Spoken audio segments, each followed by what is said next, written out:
Hi అండి, welcome to my channel homely heaven. మీలో first time నా ఛానల్ చూస్తుంటే please like, share and subscribe.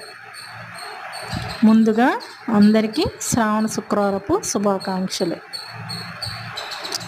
ఈరోజు సెకండ్ వారం కదా, అందుకోసం నేను ఈరోజు ఉదయాన్నే అయితే లేచి అన్నీ రెడీ చేసేసుకున్నానండి. ఎంత తొందరగా లేచినా కానీ లేట్ అవుతూనే ఉంటుంది. నాకు కూడా ఈరోజు అయితే కొద్దిగా లేట్ అయ్యిందండి. కాబట్టి ముందుగా దీపారాధన చేసుకొని మిగతా పనులన్నీ చేసుకొని నెక్స్ట్ పూజ అయితే చేసేసుకున్నాను. తర్వాత పూజ అయిపోయిన తర్వాత సింపుల్గా అయితే నేను ఈరోజు నిమ్మకాయ పులిహోర ప్రసాదానికి అయితే చేయాలనుకున్నానండి. అందుకోసం సింపుల్గా నిమ్మకాయ పులిహోర కూడా ప్రిపేర్ చేసేస్తున్నాను. ఇవన్నీ ప్రిపేర్ చేసేసుకొని ఇంకా పూజ అంతా కంప్లీట్ అయిపోయిన తర్వాత పులిహోర కూడా నివేదన చేసేసి దేవుడికి కొబ్బరికాయ కొట్టి ఇంకా హారతి అయితే ఇచ్చేసానండి.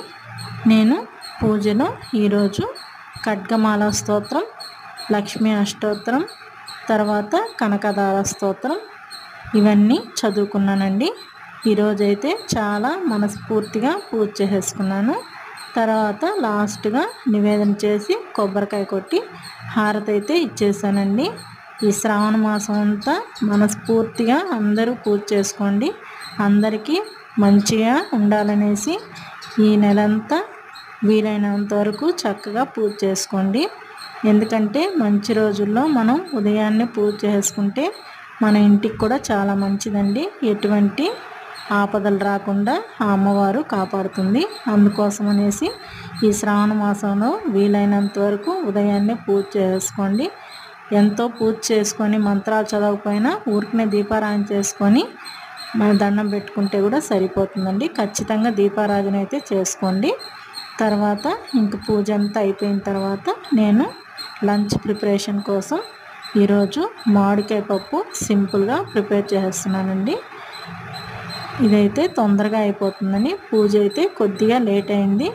ఇంకా అందుకోసం అనేసి నేను ఇంకా వెంటనే బ్రేక్ఫాస్ట్ ఏం లేకుండా నేను లంచ్ ప్రిపరేషన్లోకి మామిడికాయ పప్పు ప్రిపేర్ చేశాను.